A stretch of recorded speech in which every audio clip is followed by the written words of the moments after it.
Introduction. Uplift. The greater danger for most of us lies not in setting our aim too high and falling short, but in setting our aim too low and achieving our mark. Michelangelo. How does a giant multinational company turn itself around after 17 straight quarters in the red? What does it take to transform a tiny developing country into a global economic powerhouse within a single generation? How can you be a top sports team when you're choosing from the smallest pool of players and have fewer resources than all your competitors? How do you do a lot with a little, create something from almost nothing, and turn failure into success?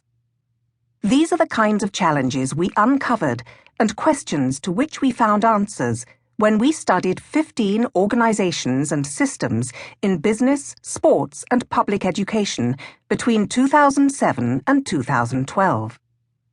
We set out to discover how each of these groups dramatically improved their performance against unfavorable and even overwhelming odds. Eventually, after analyzing hundreds of interviews and writing thousands of pages of case reports, the answer came down to one word: uplift. In aerodynamics, uplift is the force created by airflow, momentum, and wing design that enables large birds or huge aircraft to take off against gravity. Among people and within organizations, uplift is the force that raises our performance, our spirits, and our communities to attain higher purposes and reach unexpected levels of achievement. This book is about uplift, its effect on performance, and the ways to achieve it. It's a little word that makes a big impact.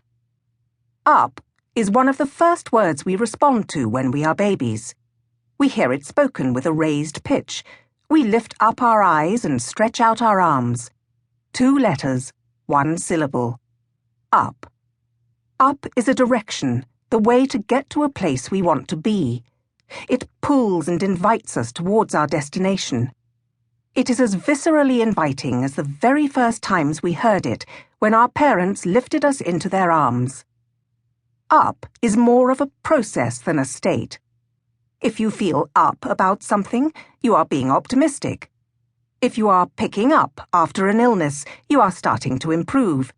We use up when we want to express that we're making progress towards our desired state, even though we haven't quite arrived. Being up isn't always positive, of course. You can be uprooted, experience upheaval, or feel upset. But in general, it's better to be up rather than down.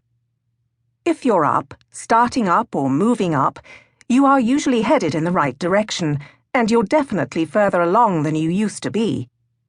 Uplift has 3 interlocking meanings that are concerned with emotional and spiritual engagement, social and moral justice, and improved performance in work and life. Let's look at each of these. Emotional and spiritual uplift.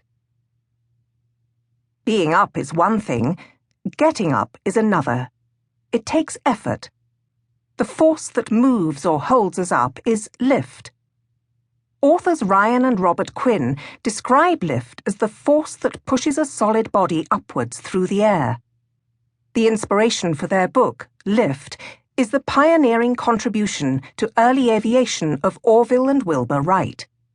The Quinns explain that before the Wright brothers famously launched their first man-powered flight from Kitty Hawk in North Carolina in 1901, they built a wind tunnel out of a soapbox to measure the effects of wing design and wind speed variation on the relative impact of the forces of lift and drag. 2 forces that their German predecessor, Otto Lilienthal, had first identified in his ultimately fatal experiments with gliding.